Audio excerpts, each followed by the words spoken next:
I want you to imagine something for a second. You just finished this high-stakes, incredibly stressful Zoom presentation for your boss.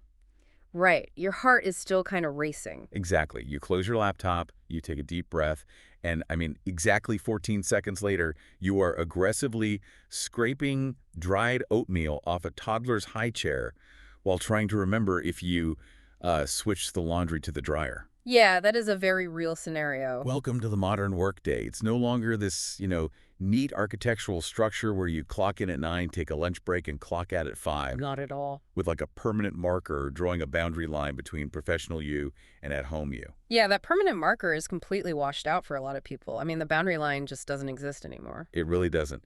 And I want you, the listener, to take a second right now and mentally map out what your typical Tuesday actually looks like. Are you following a strict schedule? Yeah. Or are you, constantly bouncing between spreadsheets, childcare, unpaid household labor, and emails all before noon? Which is exhausting just to think about. Right. And that highly fragmented reality, that is the mission of our deep dive today. We are exploring a fascinating 2026 research article from the Journal of Occupational and Organizational Psychology.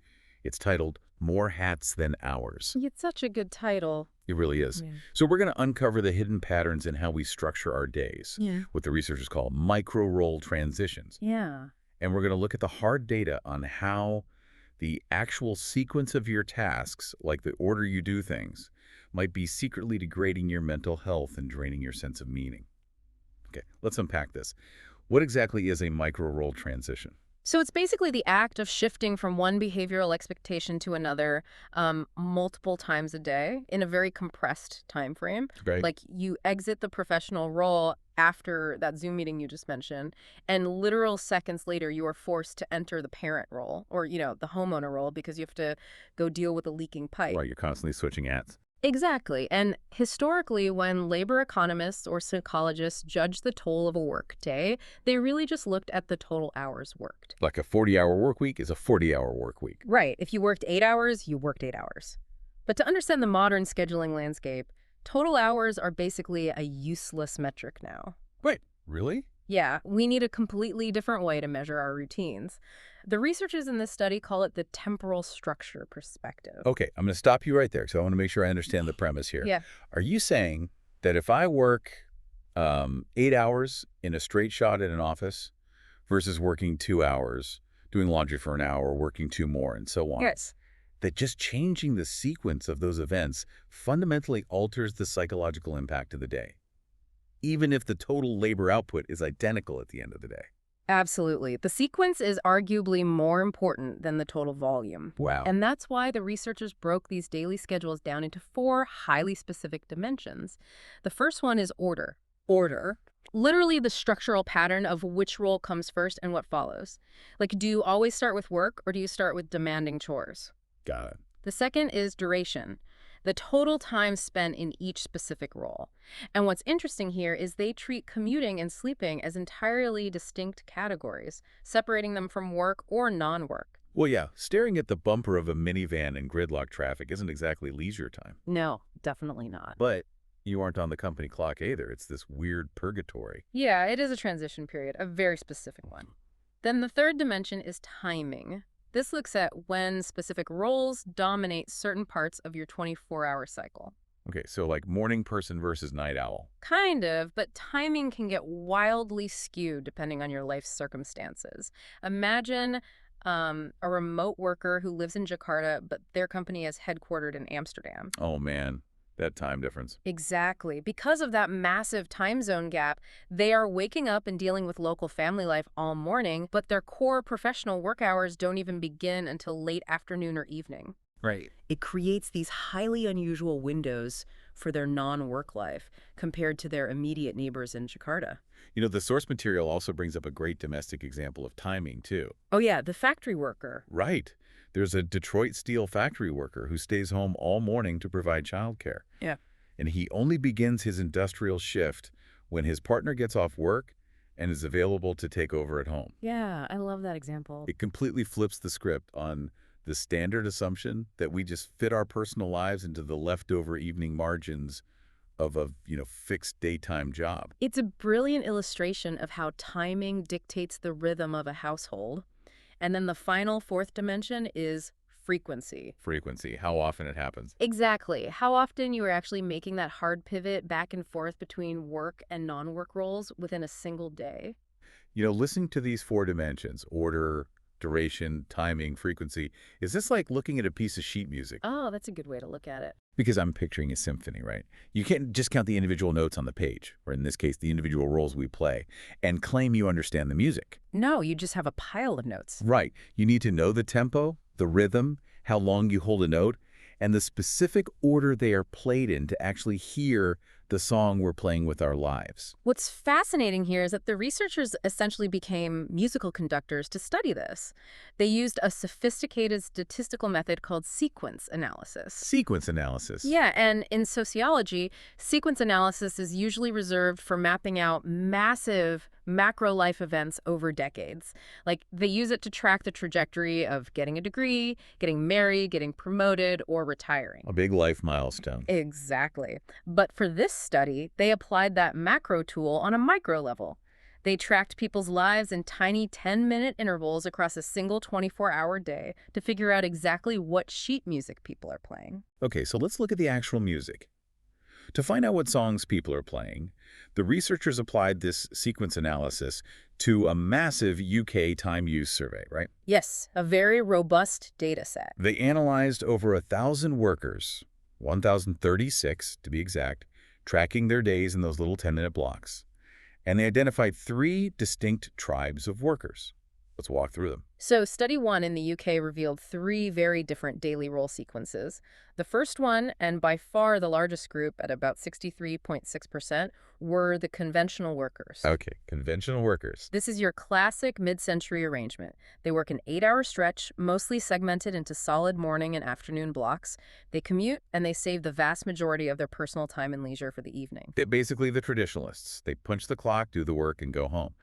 I assume the second group is where things get a bit more intense. Yeah, you could say that. The second group made up 20.1% of the UK sample. The researchers call them the work-first schedulers. Work first. That sounds exhausting already. It is. These individuals are putting in almost 10 hours a day of highly concentrated, unbroken work. Wow. They have incredibly low frequency when it comes to transitions. They start early, they work long, and they invest almost zero time in any non-work activities during the day. Very little leisure, very few household chores. So this is the hustle culture tribe, just heads down, powering through the day. But it's the third group that I really want to dig into, because the researchers called them the blenders. We're right. They made up 16.2% of the UK workforce. And according to the data, their days are highly fragmented. They are constantly switching back and forth between roles, but, and this is the part that surprised me, they only record about 4 hours of actual professional work a day. Yeah, this is where we have to be incredibly precise about the data. Right. When we say they were switching roles, we have to look at what they're switching to. Okay. Because the researchers drew a very strict, crucial distinction between leisure non-work, which is like reading a novel, playing a sport, calling a friend, and demanding non-work. Demanding non-work being like the unpaid labor of life. Exactly. Washing clothes, doing heavy household chores, preparing meals, ferrying kids around town. Precisely. And the blenders had massive amounts of demanding non-work mixed into their schedule. They had the highest transition rates by far. Just constantly pivoting. Constantly. Their entire day was an endless loop of bouncing between a professional job, demanding chores, and commuting. Okay, let me play devil's advocate for a second here. You just mentioned the blenders only clock about 4 hours of professional work a day. Right. Is this just capturing part-time employees who inherently have more free time to do chores during the day? Because, I mean, if I only worked 4 hours, I'd probably be blending a lot of laundry into my Tuesday as well. No, that's a completely fair assumption, and it's exactly why the researchers immediately dug into the demographics to see who these people actually were. And what did they find? You're right, that blenders were less likely to be full-time. Only 55% were full-time, compared to about 89% of the conventional workers. They were also more likely to be self-employed or casual workers. Okay, so that tracks. It does, but here's the critical context. It's not just a matter of having open schedule blocks. It is a stark socioeconomic reality. UK blenders were statistically more likely to have lower education levels. Oh, really? Yeah, they performed routine or manual tasks rather than managerial ones, and they disproportionately came from lower socioeconomic backgrounds. Oh, wow. Okay, that completely changes the mental image. Because I was picturing, a wealthy tech worker casually answering emails from a trendy coffee shop while walking their golden retriever. Right, the whole digital nomad vibe. Exactly. But that's not what this is. We were talking about someone piecing together casual shift work around heavy, inescapable household responsibilities. It is a schedule often driven by economic necessity and lack of childcare, rather than a luxurious lifestyle choice regarding flexibility. Knowing who the blenders are brings us to a massive psychological debate in the source material. How does living this highly fragmented, context-switching lifestyle actually feel to the human brain? That is the big question. Because for years, we've been told that ultimate flexibility is the goal, right? Work from home, do your laundry during a meeting, it's great. Well, in occupational psychology, there are two fiercely competing theories about managing multiple roles. The first one is called role strain. Role strike. This theory dates back to the 1960s. It argues that human beings have a finite amount of cognitive and emotional energy. Makes sense. So every single time you switch roles, you are depleting those limited resources. The roles actively compete with one another, causing friction. This study gives a pretty visceral example of role strain, right? Working mothers who are breastfeeding their infants during the workday. Yes, the research showed they experienced severe interference between the professional role and the parenting role. It triggered what psychologists call negative affect. Okay, let's translate negative effect for a second. That's essentially the clinical term for being put in a terrible, irritable mood because you feel totally overwhelmed, right? That's a perfect translation. It's the feeling of frustration and distress. The roles were fighting each other, which ultimately lowered their satisfaction with both their work and their family life. That sounds awful. It is. But then there is a totally opposite school of thought called role accumulation. Which argues that doing more things actually gives you more energy. Essentially, yes. Role accumulation suggests that holding multiple roles and transitioning between them actually expands your personal resources and enhances your well-being. Wait, how does that work? The idea is that different roles provide different types of rewards and stimulation. For instance, the study notes that workers who integrated family tasks during their work breaks, like actively calling a family member to check in, Oh, sure. they reported positive emotional outcomes. It enriched their day and gave them a mental break from work. So blending roles can either completely drain your battery or it can charge it, depending on the context. Exactly. Which brings us to the most important question of the deep dive. Where did our UK blenders fall? Were they energized by all this role accumulation, or were they suffering from role strain? They were suffering deeply. Oh, wow. Yeah. The researchers measured this using the General Health Questionnaire, often referred to as the GHQ-12. It's essentially a check engine light for your psychological well-being. A check engine light, I like that. It's a 12-item test that asks things like, have you recently felt constantly under strain?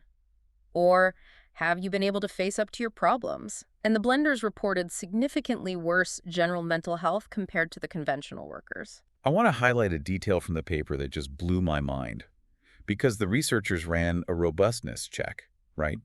To make sure they weren't just measuring the stress of poverty or part-time instability. Yes, that was crucial. They controlled for all those demographics: age, gender, income, education, part-time status.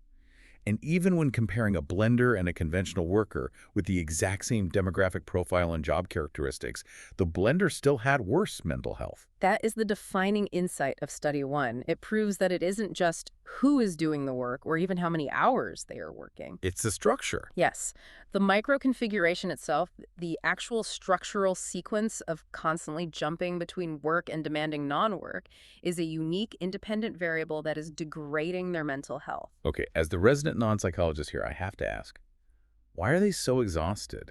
If blending our roles is supposed to give us ultimate work-life integration, why is it tanking their mental health? It comes down to a neurological concept called attention residue. Attention residue. Yeah.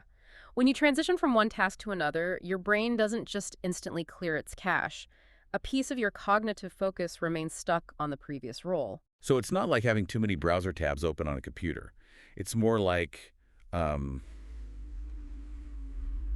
it's more like a heavy manufacturing plant. Okay, I'm listening.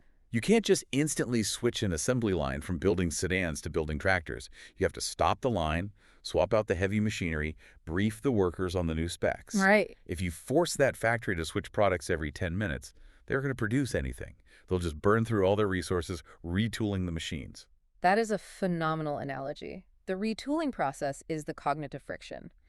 Every time a blender transitions from a work email to folding laundry and back to a spreadsheet, there is a high risk of incomplete goal achievement in the previous role. Because you didn't finish the email and the laundry isn't fully folded. Exactly.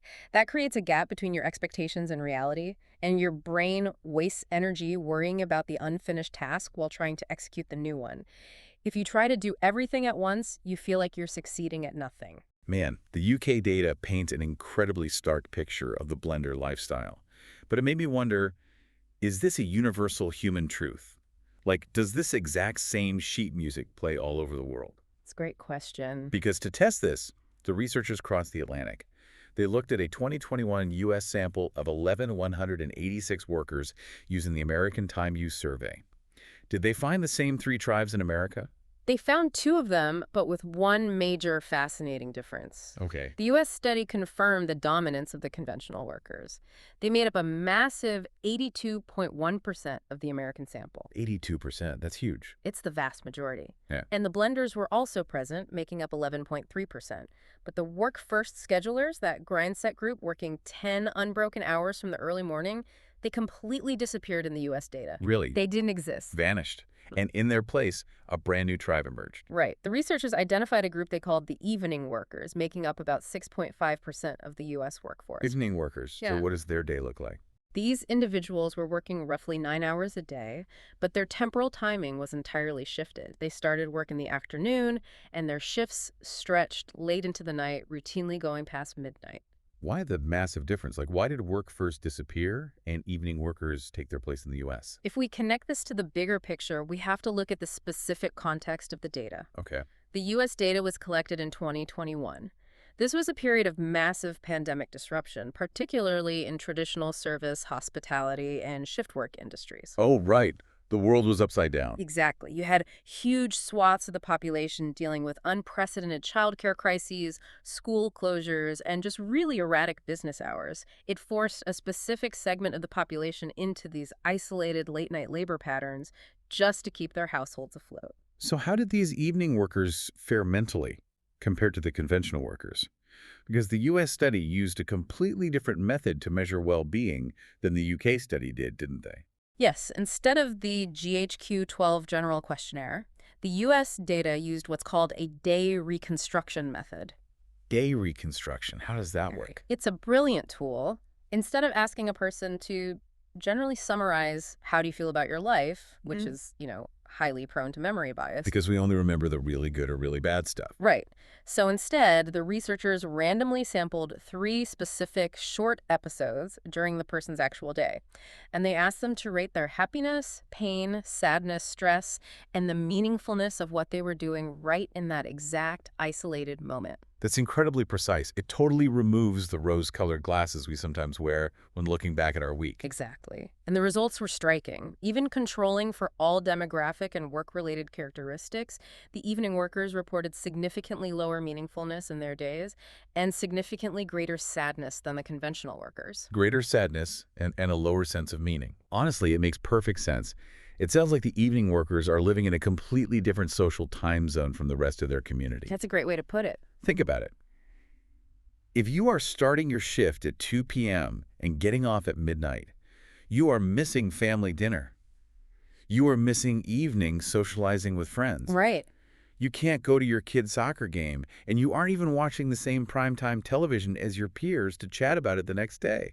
No wonder they report more sadness. They are completely out of sync with the communal leisure hours of the people around them.